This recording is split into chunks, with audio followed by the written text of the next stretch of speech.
बीडमधील मस्साजोगचे सरपंच संतोष देशमुख यांच्या हत्या प्रकरणानं संपूर्ण राज्यात वातावरण तापलं असताना आता जळगावमध्ये माजी उपसरपंचाचीच भरदिवसा निर्गुण हत्या करण्यात आली आहे। युवराज सोपान कोळी असं मयत उपसरपंचाचं नाव आहे। शिवसेना शिंदे पक्षाच्या माजी उपसरपंचाच्या हत्येनं जळगाव हादरलाय।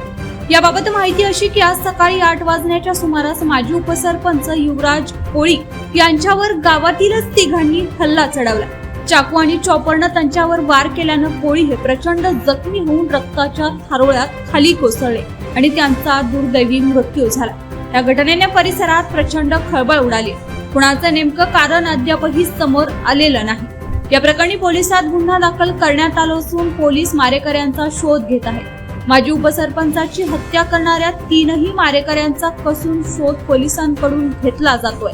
जळगाव शासकीय आणि वैद्यकीय महाविद्यालयात युवराज कोळी यांचा मृतदेह आणण्यात आला असून नातेवाईकांच्या प्रचंड आक्रोशानं वातावरण अगदी सुन्न झालंय।